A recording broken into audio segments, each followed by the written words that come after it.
Bill Maher called out CNN's Kaitlin Collins on the network's bias. Let's watch.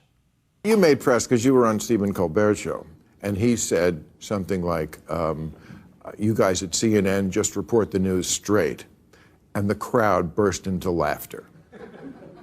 Look, I'm on CNN now. I guess we're on it right now. I mean, they show this show the next night. I don't know I don't know how we get away with it with all the but they do.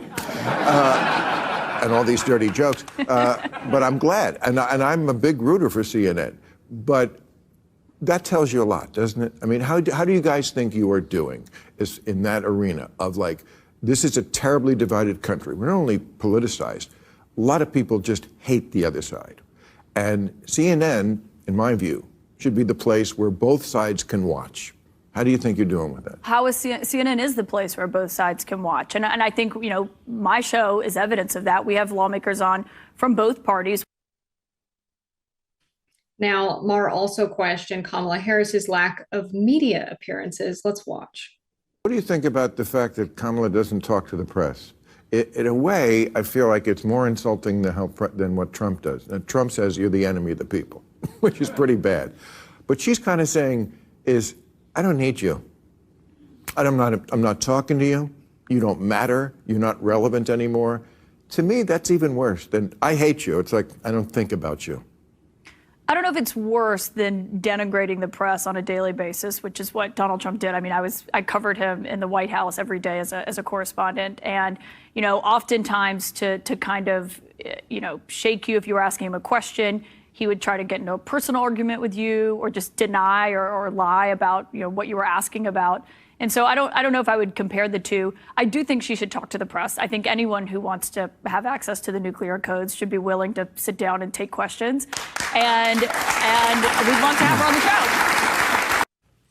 You know, I really appreciate Bill Maher's confusion from a technical standpoint of when and whether his show is on CNN and how it's connected as a host of a show that, you know, we're part of The Hill, and The Hill is owned by Nexstar, and we have News Nation as our sister company, and I can't keep anything straight, though we're happy to have the involvement of a lot of the folks over here, and we're going to be moving into the same space as them. We're going to have a new studio soon. It'll be really cool. That just is totally inside baseball resonated with me. But as to the matter of, you know, CNN being the network of that both sides can watch.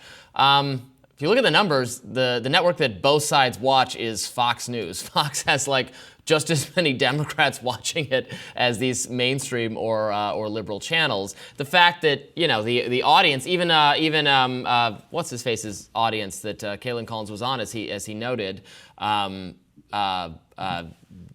at the idea that CNN is unbiased and is a place that both sides are tuning in, which is, you know, a far cry from where it was when it launched. Which is not to say that there isn't good reporting being done by the network or there aren't fair anchors. You know, I've celebrated over and over again the effort they did hosting the first debate between Donald Trump and Joe Biden. So I'm not going to, you know, by any means condemn the whole place, but I think it's perceived by viewers, whatever's left of them, to have gone astray from its mission somewhat.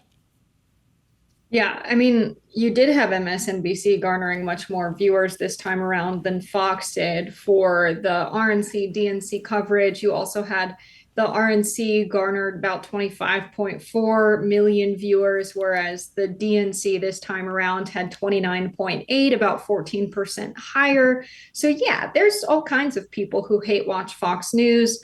They clip up the segments so that they can debunk them and post them online for all of the boomers that want to watch more Fox News when they're not watching Fox News, as an attempt to inject some reality into their media consumption. So yeah, people on both sides watch Fox News. Are they watching it and thinking, yes, everything they say is true and good reporting? Absolutely not.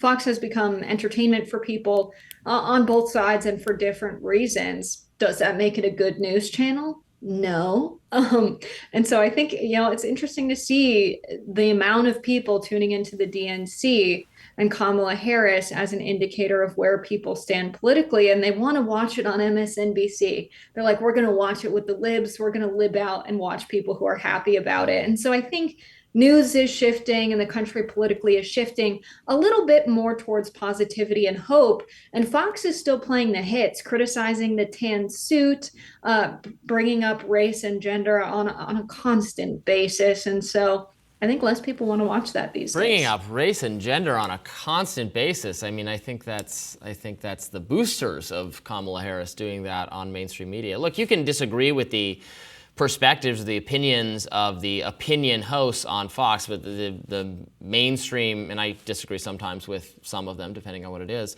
I think the reporting that goes on Fox is just as good, if not better, than a lot of other mainstream media organizations, and puts straight news reporting. It's not, some of it is, at least, is opinion. Plenty of it is opinion free, and the line is more clearly delineated, in my view, on Fox than it is on the other channels. But I also wanted to touch on their debate over, Maher saying Kamala is almost worse because while Donald Trump's attitude toward the mainstream media is, I hate you, her attitude is, I don't need you at all, and I'm not going to talk to you. And I think there is something to that, and the reason for it is because she perceives she doesn't need the media because they're being so positive toward her. They're boosting her. They're helping push her over, pull her over the finish line. They're giving her unbelievably favorable, fluffy coverage without her having to lift a finger. So why would she talk to them when they're just going to talk about, right, all that joy being injected into the airwaves, into our brains, as you put out. That's what they're doing without her having to play ball at all with them. So why would she? I mean, it's been 3 weeks. Again, we've talked about this before. The most recent sit-down interview Trump did with the media was with Elon Musk. Trump's sit-down interviews, he doesn't really speak to his policy plans anyway. I don't know why they're so obsessed with Kamala Harris sitting down with them. I mean, they're the media. They want the views, for sure. But I mean, she's out doing campaign rallies all the time, talking about her vision. She answered questions with the press on the tarmac in between going to campaign rallies. This idea that she's not willing to answer questions, I just think it's silly. She's spending her time catching up on campaigning because she's joining the race so late. It's just the media being obsessed with the media, that we're the most important people and the questions of ours she answers are the most important. She's got a campaign to run. And of course, she's going to have press conferences as president. She's going to do sit-down interviews. But the idea that she needs to do one in the first few weeks of her campaign, why? I just don't understand why they're calling for that. It's not that she said she'll never talk to the press.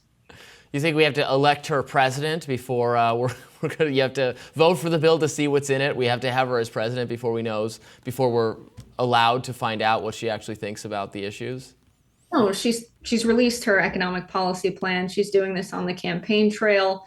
The idea that she has to sit down with a figure on media and give their show views in order for them to be satisfied is a part of the poison of American media. She's giving her message directly to the people, and her speeches are being aired. I mean, I know more about her economic policy plan than I do about Donald Trump's. And in fact, a lot of conservative commentators are spreading misinformation and attacking Kamala Harris's economic plans. So the idea that they can attack her plans and still don't know what they are doesn't make sense. Those two things can't be true at once. Well, she got some criticism. In fact, she even got some mainstream criticism of her economic plans. Very polite, mild criticism that even some people making it then wanted to walk back for fear of offending, I don't know, the K-Hive or something. That's why I think it would be beneficial for her to sit down with a reporter who can say, well, this is your economic plan, but economists say this about it and that it's going to be bad. Actually, that just happened with J.D. Vance sat down for a mainstream interview, and he was asked about the tariffs plan, and the reporter was able to say that, tariffs are something virtually all economists say are bad for the economy, but you think tariffs are good? And he said, well, I think they're good for this reason. He was actually pressed on a policy, and there's no opportunity for that to happen with Kamala Harris, even though the stated policies have been politely, mildly criticized. Don't want to, again, nobody wants to offend her, but I think that's why it's just not true. I mean, outside of the DNC, there was a viral clip of her being asked about her policy plans on night one. So this idea that she's not taking questions about the media, specifically on her plans, just not true. She spoke on her plans. She was asked directly about them, specifically the price gouging plan and her plan on reducing rents. She spoke to the press about this and why these things will be good and how we should think about them. So this idea that she's not taking questions for the press, not talking to the press, They're just not true. And you can say it all you want, but people see the videos of her talking to the press.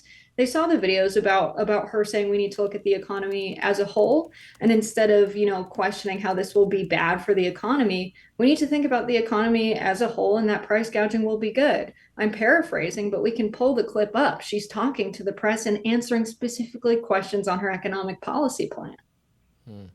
That does it for us today on Rising. Thank you all for tuning in. We're just getting the week started. There's going to be a lot more news to come. Be sure to like, share, and subscribe so you never miss any of our content. And for those of you who like to listen while on the go, we're available anywhere you can get your podcast fix. See you back here tomorrow. Bye, y'all.